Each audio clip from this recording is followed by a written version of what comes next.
Hello, ഒരു കഥ പറയട്ടെ. പരീക്ഷകളെല്ലാം എഴുതി പാസ്സായി ഉന്നത വിജയം നേടി വന്ന മകന് ആ അച്ഛൻ തനിക്ക് ഏറ്റവും പ്രിയപ്പെട്ട ഒരു കാറ് സമ്മാനിച്ചു. 50 വർഷത്തോളം പഴക്കമുള്ള ഫോക്സ് വാഗൻ ബീറ്റിലിന്റെ ഒരു കാറ്. അത്രയും പഴക്കമുള്ള കാറ് കണ്ടപ്പോൾ മകന് വലിയ സന്തോഷമൊന്നും തോന്നിയില്ല. എങ്കിലും അവനത് ഉള്ളിൽ മറച്ചു വെച്ചുകൊണ്ട് പിതാവിനെ നോക്കി പുഞ്ചിരിച്ചു. മകന്റെ മനസ്സിലിരിപ്പ് മനസ്സിലാക്കിയിട്ട് ആ അച്ഛൻ അവനോട് പറഞ്ഞു, നീ ഈ കാറുമായി നഗരത്തിലെ കാർ വ്യാപാരികളുടെ അടുത്തേക്ക് അവരുടെ ഡീലർ ഷോപ്പിൽ കൊണ്ടുപോകണം. എന്നിട്ട് ഇത് അവർക്ക് കൊടുത്താൽ എത്ര രൂപ നിനക്ക് തരുമെന്ന് അവരോട് ചോദിക്കണം.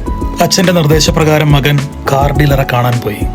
അവർ ആ പഴക്കമുള്ള കാറിന് $10,000 വിലയിട്ടു. അവൻ തിരികെ വന്ന് അച്ഛനോട് പറഞ്ഞു, അവർ $10,000 മാത്രമേ ഈ പഴക്കമുള്ള കാറിന് തരുന്നുള്ളൂ. അച്ഛൻ വീണ്ടും അവനെ ആക്രി സാധനങ്ങളൊക്കെ വിൽക്കുന്ന ഒരു കടയിലേക്ക് പറഞ്ഞു വിട്ടു. ആക്രിക്കടക്കാരൻ ആ കാറിന് $1,000 വില പറഞ്ഞു. അവൻ തിരികെ വന്ന് അച്ഛനോട് പറഞ്ഞു, ഈ പഴഞ്ചൻ കാറിന് ആകെ $1,000 കിട്ടുകയുള്ളൂ അച്ഛ. അവസാനമായി ആ അച്ഛൻ ആ മകനെ ക്ലാസിക് കാറുകളുടെ ഒരു ക്ലബിലേക്ക് പറഞ്ഞു വിട്ടു. വിൻറ്റേജ് കാറുകൾ എന്നൊക്കെ പറയാവുന്ന കൂട്ടത്തിലുള്ള കാറുകളുടെ ഗണം അവിടെ ഉണ്ടായിരുന്നു.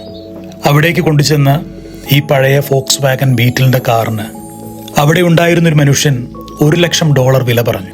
ആ മകൻ സന്തോഷത്തോടുകൂടെ അച്ഛൻ്റെ അരികിലേക്ക് വന്ന് പറഞ്ഞു, അച്ഛ, നമ്മുടെ കാറിന് $1,00,000 ആണ് അവിടെ അവർ വില പറഞ്ഞത്.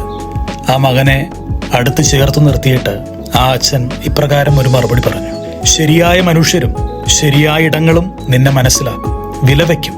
ആരെങ്കിലും നിന്നെ വിലവയ്ക്കാതിരിക്കുമ്പോൾ നീ കോപാകുലനാകണ്ട. വില കിട്ടുന്ന ഇടങ്ങളിലേക്ക് മാറി മാറി സഞ്ചരിക്കുക. എത്രയോ അർത്ഥവത്തായ ഒരു കഥയാണല്ലേ ഇത്. നമ്മെ വിലവയ്ക്കുന്നവരുടെ അടുക്കലേക്ക് നമ്മൾ പോകുന്നില്ല എന്നുള്ളതാണ് നമ്മുടെ പരാജയം. എന്നാൽ ഏറെ രസകരമായൊരു വസ്തുത, നമുക്കൊരു വിലയും തരാത്തവരുടെ ഇടയിലേക്ക് നമ്മൾ വീണ്ടും വീണ്ടും ചെല്ലും. അതൊരു പക്ഷേ അവരോടുള്ള അടങ്ങാത്ത ഇഷ്ടം കൊണ്ടായിരിക്കാം, ആഗ്രഹം കൊണ്ടായിരിക്കാം, അവരുടെ സാന്നിധ്യം നമ്മൾ പ്രതീക്ഷിക്കുന്നത് കൊണ്ടായിരിക്കാം. നമുക്ക് വില കിട്ടാത്തതിന്റെ കാരണം എന്താണെന്നറിയാമോ? It just means you are in A wrong place. ശരിയായ മനുഷ്യരും ശരിയായ ഇടങ്ങളും ഇല്ലാത്ത ഇടങ്ങളിലേക്ക് നമ്മൾ എത്തപ്പെട്ട് നിൽക്കുന്നത് കൊണ്ടാണ് നമ്മുടെ വില അവർ മനസ്സിലാക്കാത്തതും അവരുടെ ഇടയിൽ നമുക്കൊരു സ്പേസ് കിട്ടാതെ പോകുന്നതും. തിരസ്കരിക്കപ്പെട്ട അനുഭവങ്ങൾ നമ്മളിൽ പലർക്കും പലപ്പോഴും ഉണ്ടായിട്ടുണ്ടാകാം. വലിഞ്ഞു കയറി ചെല്ലുന്ന അനുഭവം എന്നൊക്കെ നമ്മൾ പറയാറുള്ള ഒരു ഫീലിംഗ് ഇല്ലേ? അത് നമുക്കൊക്കെ തോന്നാറുണ്ട്.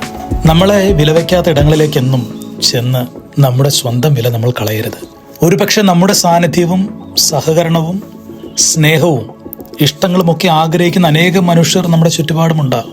ഇനി അഥവാ കൂട്ടത്തിൽ ഒരാൾ നമ്മളെ വിലവയ്ക്കുന്നില്ല എന്ന് കരുതിയൊന്നും നിരാശപ്പെട്ടു പോകണ്ട കേട്ടോ. ഈ പ്രപഞ്ചത്തിലുണ്ടല്ലോ അനേകം മനുഷ്യരുണ്ട്, അനേകം ഇടങ്ങളുണ്ട്. ആരുടെയെങ്കിലും ഒക്കെ സാന്നിധ്യത്തിനായി കൊതിക്കുന്നവർ, സഹായത്തിനായി കാത്തിരിക്കുന്നവർ, ഇഷ്ടം കൂടാൻ കൊതിക്കുന്നവർ. വില കിട്ടുന്ന ഇടങ്ങളിലേക്ക് പോവുക. വീണ്ടും വീണ്ടും തിരസ്കരിക്കപ്പെടുന്ന ഇടങ്ങളിലേക്ക് ചെന്ന് ആത്മാഭിമാനം നഷ്ടപ്പെടുത്താതിരിക്കുക. നസ്രായൻ പറഞ്ഞ മനോഹരമായൊരു കാര്യമുണ്ട് കേട്ടോ. തന്റെ സ്നേഹത്തിന്റെ ദൂതുമായി ശിഷ്യന്മാരെ പറഞ്ഞു വിട്ടപ്പോൾ അവരോടൊരു കാര്യം കൂടെ നസ്രായൻ ഓർമ്മപ്പെടുത്തി.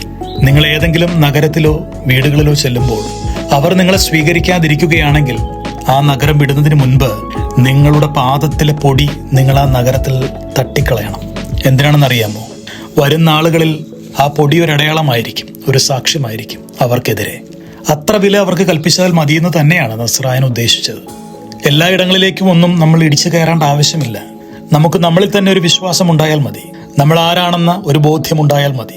ആ ആത്മാവബോധം, ആ ആത്മാഭിമാനം നമ്മളെ കൂടുതൽ സുശക്തരാക്കി മാറ്റും. സ്വന്തം കഴിവിലും സ്വന്തം നന്മയിലും ഒക്കെ വിശ്വാസം അർപ്പിച്ച് മുന്നോട്ട് പോകാൻ ശീലിക്കണം കേട്ടോ. വിലവയ്ക്കുന്ന ഇടങ്ങളിൽ പോയി നിൽക്കടോ. അത് തന്നെ ഒരു അന്തസ്സാണ്. കൂടെയുണ്ട്, കൂട്ടിനുണ്ട്, പിന്നെ എൻ്റെ പ്രാർത്ഥനയും.